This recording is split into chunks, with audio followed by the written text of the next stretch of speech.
You are listening to The Perfect 10. All my life, I've been waiting for someone, and when I find her, she's a fish.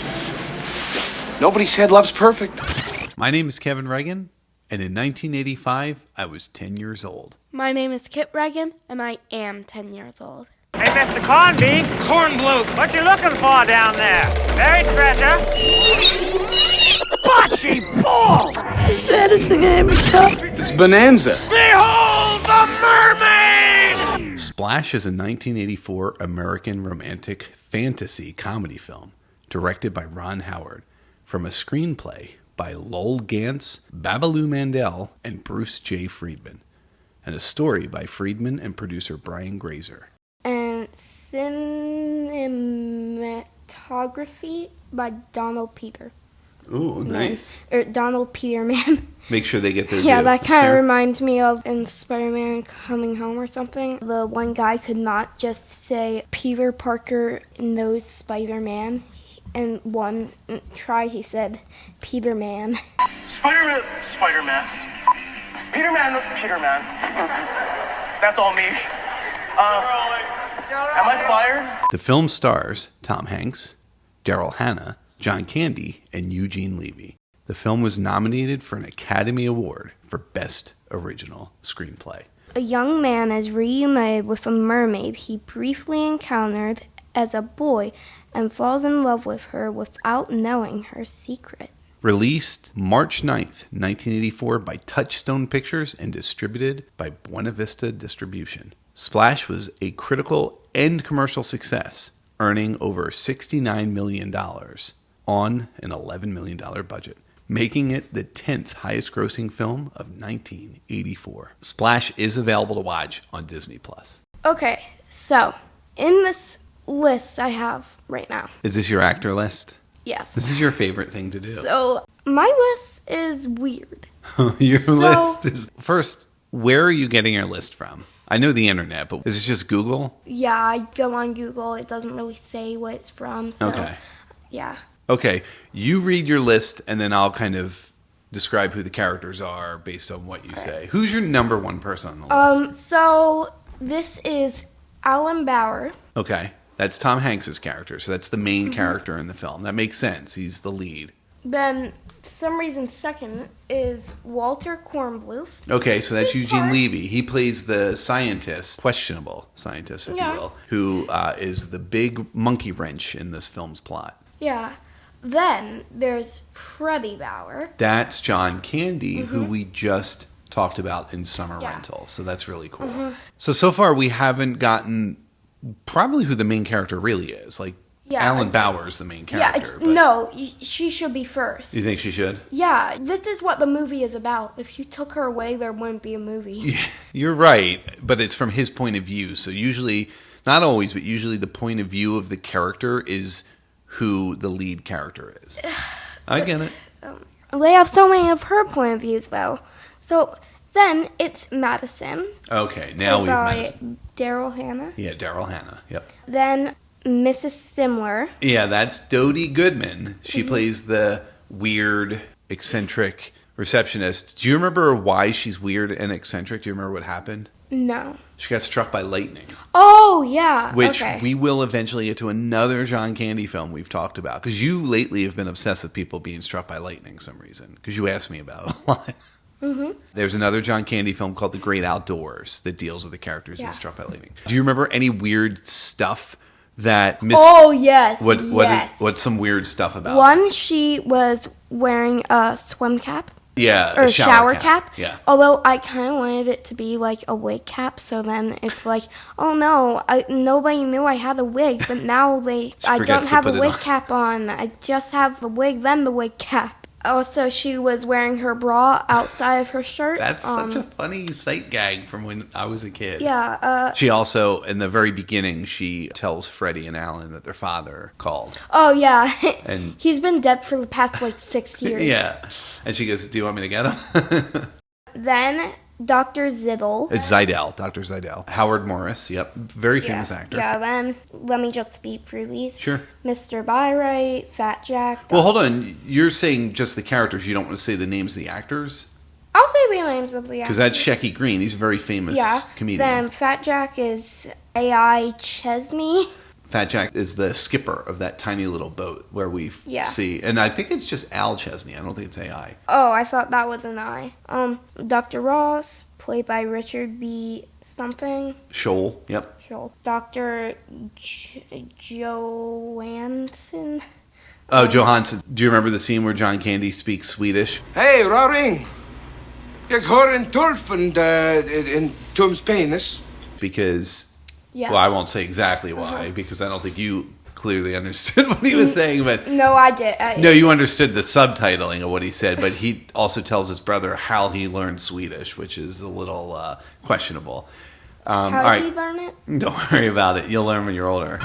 Then there is Reporter 5, played by another Daryl Edwards. Who? Daryl Edwards. What was the character? Reporter 5. Oh, this is where it gets in all your weird reporters. Yeah. So rather than get into all of that, let's hit a couple other characters because it's kind of cool. All right. How about some reason guest at president's meeting is before the actual president. Yeah.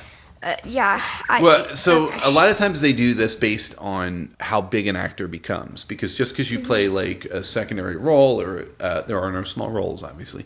Yeah. But because you don't have speaking lines, or you have a part that doesn't have as many lines, we'll say it that way. Sometimes an actor goes on to become a huge actor, so their name obviously moves up in search. You're using Google, so it's just all search. I'm using IMDb, so it's actually ranking them based on, I think technically based on the call sheet, like who the biggest names are. So again, Tom Hanks is not the biggest name in this film when they made the movie. He is now, obviously. But he was the lead, so he is the number one person on the call sheet. Why are there so many Toms in acting? Like who? Can you name 5 other Toms? Tom Hanks. Yeah. Tom Holland. Tom Ruffalo, I think. That's Mark Ruffalo. Tom Cruise is one of the big ones. Yeah. Tom Allen, which is Tim Allen with a typo. Okay. Tom Arnold. Okay. I thought there was one named Tommy Sheldon or something. Tommy Shelby is that's what I from meant. Peaky Blinders, but he's a character, not an actor. 3, 2, 1. Bang. There's many Toms. Many Toms. So a couple people real fast, because you did mention Jerry, which is played by Bobby DeCicco, who is in a ton of stuff. And when I saw him in Splash, that's the wedding that Alan and Freddie are going to go to. So that actor has been in so much stuff, but I'll tell you the one thing he's in is an episode of the A-Team called Without Reservations. And it's actually the last episode of the A-Team. I'm not going to go deep into it. I could do an entire podcast, and I should, just on that episode. I mean, I'm not talking an episode. I could do an entire podcast week after week after week talking about that episode. But he plays a mob guy who is there to kill, I think, a judge or something like that. And he instead shoots Face, Templeton Peck. We don't even know if Templeton Peck ever recovers. He might die because it's the last episode of the A-Team. Yeah, can we move on from the list? We can move on, but I want to cite out 2 other people because they're people who are connected to Ron Howard. So Ron Howard notoriously puts his brother Clint into all of his films. And Clint plays the one attendee at the wedding.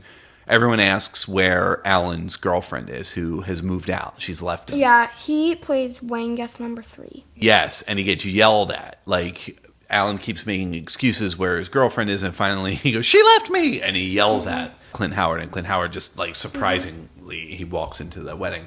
The other person, which I didn't know this until I was researching this, his name is McLaughlin. Do you remember in the very beginning where he's coming to get cherries, but his cherries are all bad? And he's mad, he's yelling at Alan, he's, and we find out Freddie had bought all those cherries, and it shows you how John Candy's character, Freddie, is not a very good businessman. But that actor is Ron Howard's father, Rance Howard. And I just thought that was really cool that that's the director's dad. So Okay, last one on the list is wife. That's the wife that kept getting things thrown at her. Oh, getting water right. on her. The water, because she Yeah. looked a little bit like Madison. Yeah, played by Corky Grazer. Yeah, I would imagine, and this is a guess, but Brian Grazer is the producer on this film, and I would imagine, it's not a very common last name, so I would imagine Corky has some connection to the Grazer family. Probably. I don't know her relationship. Let's talk little bit about the plot, because a lot of times we don't do that. When we do this, we just talk about like behind the scenes stuff. But we start this movie off in the 60s. They're on a boat in Cape Cod. It's Alan as an 8-year-old boy and his family. Freddie is dropping coins. What's he doing when he drops the coins? He is being a little nosy child Yeah. and literally sticking his nose up ladies' skirts. He's looking at them. Yeah, I mean, he's gross. But it's also Yeah. painting the character that we know that this character is... Yeah, just dumb. Well, not dumb. It is dumb. Well, It's wildly inappropriate. That's dumb. He's not dumb. He kind of is, but Yeah. not necessarily. Well, he becomes the heart, and we'll get to that in a minute. Because Yeah. if it isn't for Freddie, who knows if Alan goes after Madison in the end. Obviously, Alan sees something in the water as a little boy, and he jumps off the boat into the water. He doesn't know how to swim, and we will later learn he never learns how to swim. But when he's in the water, he goes under and he finds this mermaid, who is this 7-year-old girl who has pierced ears, by the way. Mm-hmm. Did you get your ears pierced? Yes. Yeah, that's brand new. That's why I'm wearing cans and you're not, so they don't hurt your ears. I could probably wear them. You probably could. And then we jump to the future, and we see that Alan and Freddie own a business, fruits and vegetable distribution. Alan's doing all the work. Freddie comes in his Trans Am, and again, he is of questionable character. Yeah. And then he does it later in the movie. Yeah. But he also starts to take on ownership, and we see that character grow, which is really nice. It's an amazing role for John Candy. But then we see, after the wedding, Alan is down on his luck. His girlfriend has left him, and he gets really drunk. He takes a taxi ride back to Cape Cod from New York. So he goes to Massachusetts from New York, which it's a lot closer than from Pennsylvania, but it's not very close. It's like a 300-mile cab ride. And I think that the cabbie quotes him $300, which in today's money would be about $900. Could you imagine that? Mm-hmm. Paying $1,000 for a cab ride? Oh, this is actually cool. Yep. On Google, may not be true. I think it is, though. I don't see why not. People also ask, what was the movie Splash based on? Like all good romantic comedies, Splash is based on a preposterous premise, Nice. a modernized retelling of The Little Mermaid by Hans Christian Andersen. So they're literally talking about the story, not the Disney film. I know. Because the Disney film wouldn't come out for about another 3-4 years. It was 87, so it was another 3 years. I did read a couple things about Disney, which are interesting. Now, this is Disney. And actually, let's talk about that for a minute. Wait, because aren't Hans Christian Andersen's, don't all of his stories have the good person, die? Don't they all have, a bad ending? Oh, my God, yeah.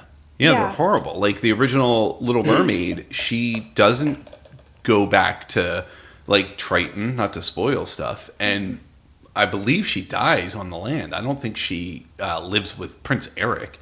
The idea of Hans Christian Andersen stuff is be happy with what you have. That's the gist of every Hans Christian. And the second you try and, go outside your lane, as it were, you're going to die. That's him in a nutshell. When they made The Little Mermaid animated cartoon in 1987, Ariel's hair was supposed to be blonde. And they changed it to red because they felt that it was too close to Madison and they didn't want it to be too close, which is crazy because that's so iconic to see Ariel's red hair. Mommy and I were talking about the only other really, really redheaded princess I can think of is Merida? Merida, yeah. I can't think of another one. Yeah. Hold on. Elastigirl is redhead. Wait. What Disney princesses have red hair? Okay. Who you got? It's Ariel, Merida, Giselle. I don't know. Is Giselle one of the friends in Tangled? You didn't say Gazelle, right? From Zootopia? She's not a princess, No, though. it's a German Rhineland village. I don't know what I don't that know is. what that is either. Apparently Anna from Frozen, but if you look at it, it's Yeah. It's more like brown, brunette. Okay. Peter Pan, Hans, which has brown hair like that. Yeah, but they're not princes. Hans isn't a princess. Peter Pan's not a princess. I know. Unless you're saying Wendy. And I think her hair's Roxanne, Jessica Rabbit, Oh, Anastasia, Tremaine. Wait, Anastasia, that's an MGM film. That's not Disney. No, it's Cinderella's sister. Oh, you're right. I'm sorry. Stepsister. Yeah, you're right. I'm sorry. Maid Marian, Hercules and Phil from Hercules, and Mrs. Incredible, who had literal brown hair. She did not. She had red hair. I said that. I said Elastigirl. She's more than just Mrs. Incredible. She's Elastigirl. What are you talking about? You are Elastigirl! My God, pull yourself together! When we watched the film, John Candy said the B word. And you said, this is a Disney film. I know, like, how? This is a Disney film. Disney doesn't even allow people to say crap. Yeah, so if you remember when I said it was released on March 9th in 1984 by Touchstone Pictures, this was the very first film that Touchstone Pictures released. Now, Touchstone Pictures is Walt Disney. It is Walt Disney Studios. They created Touchstone to be able to release things that are a little bit more adult. There are things in this that I was like, whoa. Yeah, maybe because there's a guy looking down or looking up some mature woman's skirt and like seeing some stuff. And I know that women didn't always wear shorts and bloomers. Yeah, and so sometimes you want to feel free and not wear underwear. So Freddy is again a character of questionable character. He grows, but that is not a typical Disney character, and it's awesome that you have, again, someone like John Candy who was really, really well liked playing that role. But yeah, Splash was PG. It had some profanity and brief nudity, which was mostly Daryl Hannah, and a lot of it was obscured in the underwater. So can I tell you a little bit about some of the writers, because I want to make sure the writers get their credit. Babaloo Mandel and Lowell Ganz they're still writing partners. They're in their late 70s, I believe. They've written so many movies together, but they also show up in this movie. So Lowell Ganz is the Statue of Liberty tour guide. Do you remember that guy? Mm-hmm. He's the first one to see Madison when she comes out of the water and she's completely naked. Mm-hmm. And he says something about... Oh my God. Well, first he says... No. He says... what does he say? I didn't write it down. It was something about naked women. Oh, that's what he says. He says... But he has a line. Welcome to the Statue of Liberty. The statue is a gift from French citizens and has come to symbolize hope for naked women everywhere.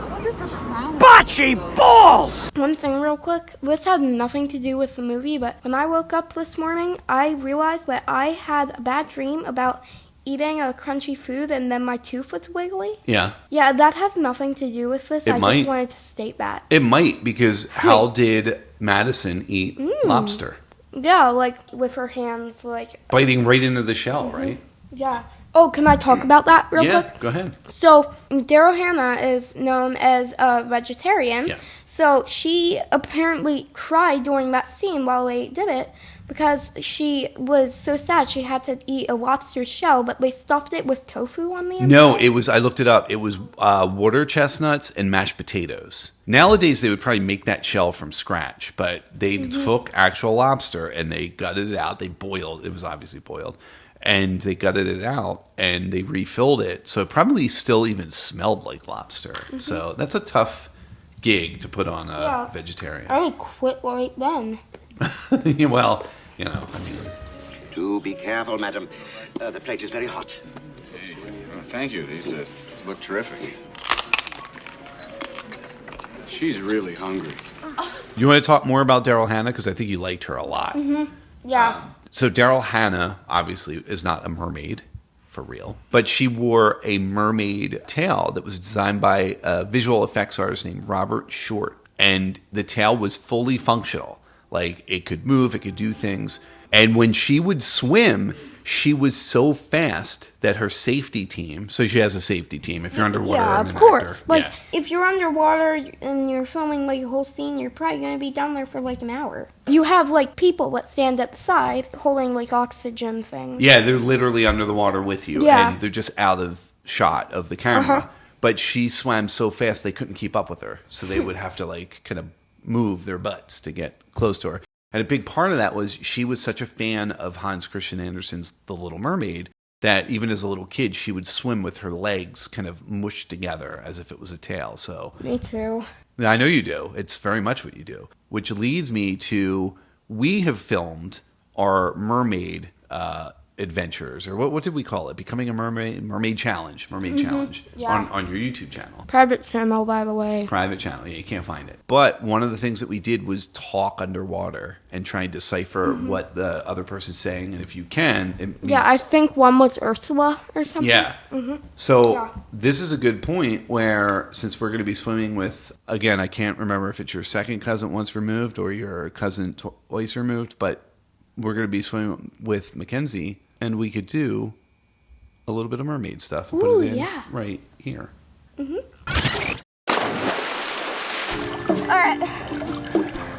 Can I say something? You want to do it? Yeah. You do it first. All right. On 3. 1, 2. What level? Very hard. Oh, this is a hard level? 5. Let's start easy. 5. I want Mackenzie to have a chance at this. I know your hard levels.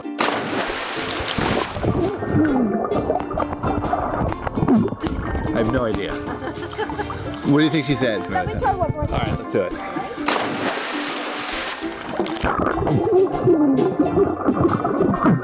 The Flintstones. Goggles? No. Goggles is good. What was it? Pizza. That was Flintstones. No. They all sound like Flintstones to me. I'm going to say the name of a character from The Little Mermaid, okay? I'm going to do 1, 2, 3, go under, and on 1, 2, under, I'll say the name. Ready? You already know? I think. All right, we'll see. 1, 2, 3.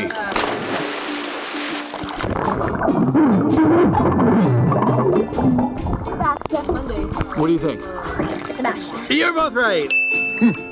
Teenagers, they think they know everything. You give them an inch, they swim all over you. My turn to do one. All right, you got to give us a clue, though. What's the clue? Ready? Beauty and the Beast. Okay. Beauty and the Beast. 1, 2, 3. We go under and do it on 2. Count it. All right. 1, 2, 3.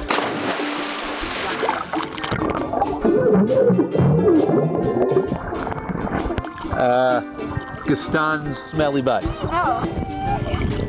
What do you think? Say anything for Beauty and the Beast. What was it? Oh, Mrs. Potts. Oh, it sounded like it was more syllables than that. Now, Chip, I'll not have you making up such wild stories. Not another word. Mackenzie, you want to do one? No, you don't want to open your mouth underwater? I don't blame you.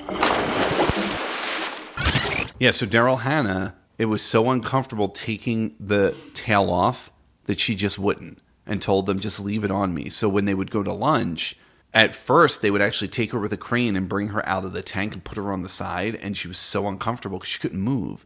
So she said, just keep me in the tank. Like, she's not underwater, but and that's what she would do. She would stay in the tank, in the tail. Cool. She couldn't do too much eating or drinking, because if you do... Oh, Yep. no. Tail's got to come off. Yeah. Go to the bathroom. Unless you want to pee in it. Gross. Would not recommend it, but you do you. The fountain kit, which is kind of neat, and I want to go through our pictures and see if we actually saw it without realizing it. The fountain that they see in New York that is going to get torn down, and then Madison brings it back to Alan's apartment. It's the big fountain with the mermaid. That is currently it was MGM Studios at the time, but now it's Hollywood Studios, Disney's Hollywood Studios, which is where you and I went last December for your birthday. So I have to look through our photos and see. We may have walked right by it, and I didn't realize it's literally the fountain from Splash. Yeah. Hashtag Aunt Ellen, hashtag Uncle Eric, hashtag Brianna, and hashtag John Williams. John Williams. Yeah, needs some explaining. Also, another movie we can watch is Big. Yeah, Big is 88, though, so. So is Splash. Splash was 84. Oh, okay. I was looking at Splash 2. Ooh, Splash 2. Yeah, Splash 2 was a direct-to-video movie. It was terrible. The only person who is in it that Dodie Goodman is the only character who returns. Like the actor, I mean. Everyone else is recast. So I don't think there's any reason to go searching for Splash 2. But Ron Howard, who directed Splash, turned down other films like Footloose and Mr. Mom to direct this. So they were both very successful films as well, but clearly this was the right choice. Warner Brothers also had a Mermaid film that was in the works called simply Mermaid with an actor named Warren Beatty. And one of the things that Ron Howard said to Disney about when he was trying to get this film greenlit is, I promise I will get this in very cheaply, $11 million. That's not that expensive for making a movie like this. And very quickly. So this movie was shot from the beginning of March to the end of June. So it was a pretty quick turnaround. It's like a slightly less than 3 months that they took to film this. They filmed in California, Los Angeles, New York, obviously, and the Bahamas at a place called Gordon Cay that ultimately Disney would buy the entire island and rename it Castaway Cay. And it, to this day, is where all of their cruise ships port in the Bahamas. So I want to talk about the racquetball scene with John Candy as Freddie. Okay. Do you remember what happens? Nope. So John Candy was very late to set that day, which is very unlike him. He's a very professional actor. But he had been out at the bar the night before, and he ran into an actor named Jack Nicholson, who's a very famous actor. And Jack Nicholson saw him and got him drinking with him, and he never went home. John Candy never went home. He went straight to set. He was a little bit drunk, and he told Ron Howard, he said, I'm so sorry. But it was the racquetball scene that they were filming where he's supposed to look haggard and out of breath, and that's the scene where John Candy hits the ball. Perfectly. He hits it perfectly. They did it in one take, and it comes back and hits him straight in the head. Yeah.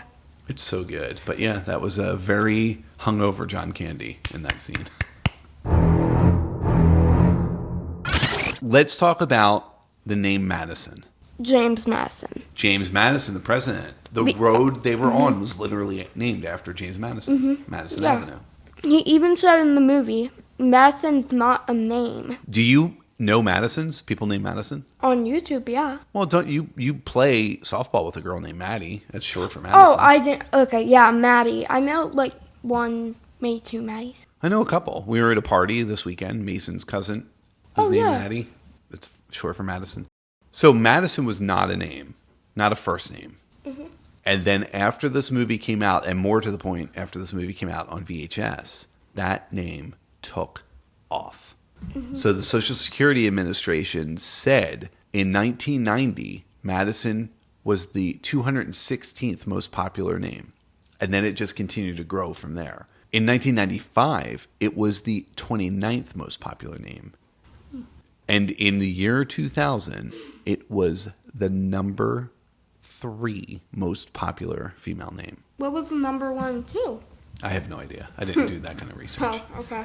Daryl Hannah talks about the idea that this name was supposed to be a joke and kind of be ironic. And now when you watch the movie, because Madison is such a common name, it's neither of those things. It's just a pretty name. And it's like, yeah, okay, that's fine. There's Madison, Maddie, and Madeline. Madeline, that's true. So, I actually am just realizing one of my dream names to name a child is Madeline Jaya Reagan. Jaya? Ja Reagan. Okay. Yeah. So like it's Zsa Zsa Gabor, but only one Ja. No. So it's maybe, I don't know. Madyllin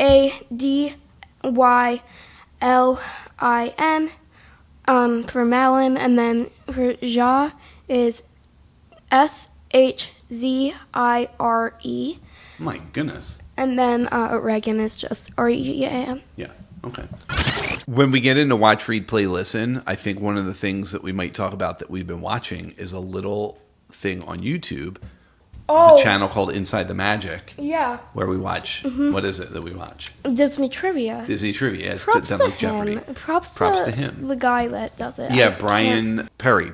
Yeah. But this is like so up his alley that we might hear this someday. I looked this up and I checked multiple sources because I've never heard this and I thought it was BS. I thought it was a thing on Google that I was like, I don't know. I found multiple sources, including Reddit, so take that for what it's worth. But I did find an article. I don't know what the article was citing from because a lot of this information is citing from the 20th anniversary DVD, the documentary behind the scenes of Splash. But this, we see Alan sing Zippity Doo-Dah a whole bunch in the movie, right? Mm-hmm.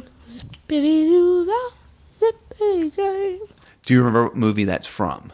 It's like a rabbit or something. Bear Rabbit? Yeah. Mm-hmm. So it's from the Song of the South, which is a 1946. Yeah, all I know is it's like a bunny coming home or something. It's a Disney ride that got taken down. Well, we're going to talk about the ride in a second. Mm-hmm. That's the trivia aspect. But the movie Song of the South has like some racial overtones, I wouldn't even say undertone, issues. So it's never been released. I think it was released on Laserdisc and that was it. That said, it was a very, very popular ride. What was the name of the ride? Do you know? What's the bunny's name again? Bear Rabbit. Has nothing to do with the ride. The ride was supposed to be called Zippity Doo-Dah. It was not. It was called Splash Mountain. Splash Mountain, yes. Mm-hmm. It was called Splash Mountain, and this is the part that blew my mind, because Michael Eisner wanted to advertise for the movie Splash that Touchstone was releasing. So they wanted to put Madison into the ride. Mm-hmm. But the creators are like, no, like it's got nothing to do with this. We're not going to do that. But Michael Eisner said, fine, but you will call it Splash Mountain. So that's where the name comes from. And my understanding is there is nothing in all of the Song of the South about a Splash Mountain. So it is literally the name that is advertising. I like that you do the zippity doo dah while I talk. Mm-hmm. It's nice, a nice little undertone. I found some facts about it, which is 65% liked this movie. Or 75% like this movie. Well, I don't know what you're looking at. I actually have numbers, which we can jump to that. But okay, I'm still saying my facts. Well, it's not a fact unless you give me the source, because if it's like Jerry says this. By Google users. Okay, Google users. Rotten Tomatoes lists it at 91% fresh. That's really, really high. Really high. Yeah. On IMDb, it's 6.5 out of 10. That's actually pretty low for it. I thought that was an amazing movie. Is that what you have listed? You have 6.5? I wonder if it's going up. 6.3, actually. Oh, yeah, 6.3. Okay. I thought you said 5. That's on IMDb. It's the exact same number as Summer Rental, which is so funny to me. Wow. Because I went to change it in my notes, and I was like, oh, it's the same number. On Rotten Tomatoes is 91%, and then on Metacritic is 71. Okay. So they just dropped off 20%. Well, yeah, it's Metacritic kind of takes everything on the internet. Obviously, Rotten Tomatoes is one specific thing, and that 91% is the professional critics rating. So it's not the audience rating, which is like 64. But the audience rating on Rotten Tomatoes is always all over the place because it's anybody can do it, and anybody does. Kit, what did you think of Splash overall? I loved, it's not really specific details that I loved. Yeah. I just think it, all fit in so good. Yeah. It's my number one. Of all the movies we've watched, all the of 7 the movies. Oh, wow, that's awesome. I don't know if I'd put it as my number one, but it's awesome, and it really held up.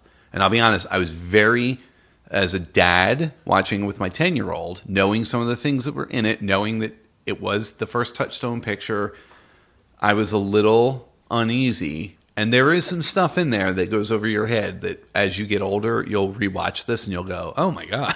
But for the most part, it aged well. It aged incredibly well. It's incredibly well shot.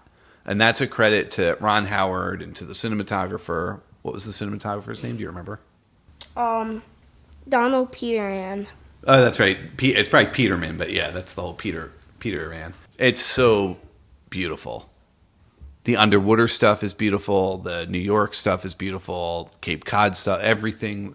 There's so much happening in the backgrounds of stuff. The first time Alan, or when we see him washed up on the beach, and then we see Madison and her tail go up behind him, and he doesn't see. It's just there's so much, and all of that. And we barely talked about Eugene Levy's character of Walter Kornbluth, who is so great and so garbagey, and he has a change of heart towards the end of the movie that makes that character so good and not just a one-dimensional storytelling device. And the same can be said about Freddy, where John Candy, he is an amazing actor who can play jokes and stuff and then all of a sudden bring heart into something. And when he talks to his brother, he's talking to Tom Hanks, and he tells him, he said, nobody said love's perfect is the line. Mm-hmm. And the whole point is, listen, dude, you found love. Like, it doesn't always get to be the way you think it's going to be, and you have to chase it. Every day people meet and they fall in love. Every day, and look what I got. Look what you got. Yeah, let's look at what you got. Let's take a good look at what you got. People fall in love every day, huh? Is that what you said? Yeah. Yeah? Well, that's a crock. It doesn't work that way. Look, do you realize how happy you were with her? Some people will never be that happy. I'll never be that happy. And it's so great that comes from Freddy, because it makes that gross character who's looking up women's skirts, which is inappropriate when you're 10, and it's inappropriate when he does it as an adult. Yeah. It's just such a good turn for that character. So I agree, dude. I don't know if I'd say it's my number one, but it's definitely in my top 3, and that's pretty good since we've watched 7 movies. Kit. All right. It's your favorite part where you get to talk and I have to cut you off, or you'll keep talking about other stuff that you like. Okay. Let's do Watch, Read, Play, Listen. I have 2 things to say real quick. Right now, I've been really obsessed with dolls for some reason. I'm going to obsessed. I didn't know what you said. Yeah, obsessed about dolls right now. And it's only this one doll family. What? Okay. Can I just say the names This quickly? is Play, I guess. Watch, Read, Play. You've been playing with dolls. Okay, what are their names? The first one is Ari. Don't mind the weird accent. It's Ari. Then Ombre. Then Rhea. Then Bella. Then Deja and Raja. What is the name of these dolls? Are they like Baby Alive? Is there? They're Barbies, Rainbow High, and some really tall ones. Tall dolls. Yeah. The triplets are JK and Ray. Also, Deja and Raja are twins. Then another twin set is Cam and Zuri. Then the quadruplet babies are Diamond Quartz, Amethyst, and Emerald. Also, the pets are Cheese the hamster. You Rain. know that we don't have any advertisers, and we're not making any money on this. You don't need to go this hard. No. Also, I've been really obsessed for some reason in 4.5-inch dolls, realistic babies, and I named them Mia Bella, Daisy Lucille, Delaney Lola, Chrissy Ella, Paisley Maxine, Sophie Joyce, Ariana Alexa Annabelle, Zabi Maybe, and my favorite one, Camila Cabela Kaziliki Omodo. Yeah. You need to read That's books. my favorite name. All right, what are you watching? Have you watched anything? Well, I've been watching Captain Underpants for a bit because my favorite show is only on Netflix in Europe and not in the U.S. DC Superhero Girls. Yeah, DC. And I am so mad. We knew, actually, it wasn't on Netflix. And then when we were in London, we turned it on and it was there. I didn't think anything of it. I thought they put it back. But that happens, dude. You know, Mommy and I had a show that we really liked called Camden Town that we can't even see the end of. You can find that on YouTube, though. What, Camden Town? Yeah. Oh, you can. It's a brand new documentary on Netflix, dude. But it's only available in the UK. Well, I had a whole series to watch, dude. Okay, you'll be fine. Is that it for Watch, Read, Play, Listen? No. Oh, okay. We never talked about Disney trivia. We said some stuff. Well, we can talk about that. We've been watching that on YouTube. It's a good YouTube channel. It's called Inside the Magic. Yeah, really recommend it. Yeah, it's good. It's a fun Disney thing, and it really does cover everything. It might have Star Wars as a category. It might have Pixar. It might have Tangled was... Disney dogs. Dogs, yeah. I actually want to write to him and do characters with glasses. I don't think he's ever done that, but I have glasses, and it's for my people. Can I mention something for Play called... Oh my gosh. Okay, my iPad just died. But, I saw the light go off. Stranger Things Foreshadow. Should I just talk about No. it? Stranger Things is the best show ever. I recommend it so much. It's my favorite show in the whole universe. You've talked about it in every episode, so anyone who's ever listened knows that. Oh, yeah. So it's about a preview with... A prequel, yeah. A prequel with like a bunch of people. You can only see it in London right now. Yeah, it's in the West End only right now. Only in that one theater, and we live in the U.S., so I don't think any of my friends have seen it. I'll tell you, man, it's something that has to come to the U.S. before Stranger Things comes out on Netflix. Yeah. Because it's got so much backstory information, but it deals with Hawkins, Characters are Joyce, Bob, Hopper. Some might say the greatest character, Hopper. But some won't. Like me. A lot of the parents. I don't give all of it away because some of it's a little spoilery if you give it all away. Yeah. Well, look, I'm just talking about characters who are in it. What's the guy's name again? Henry Creel is in it. So yeah, there's a lot of characters, but there's information that kind of springboards into the series that they've never talked about in the series. So it'll likely be covered in some way, but that's what makes me think, I think this is going to come to either Broadway or off-Broadway. I would think Broadway because it's not going to go from the West End to off-Broadway. That seems weird. But it was an excellent production, and if you get a chance to go to England and see it, man, please do. You gotta, Cool, that's it. So this is where we talk about what we're going to watch next month. And I've already said the name of the movie when we've been talking about all of this. Do you know what I said? It's a movie about dancing. More to the point, it's a movie about a town in which you're not allowed to do any dancing. Isn't that in like Singapore or something? No, it was in a southern town in the movie. It's a movie called Long? Footlong! $5 footlongs from Subway. Not a sponsor. Footloose. It's called Footloose, and this is the movie that Ron Howard would have directed, but he directed Splash instead. So we will be back in August watching Footloose. Does John Candy happen to be in that movie too? He does not. This is we're breaking our John Candy streak. No! Thanks for listening to The Perfect 10.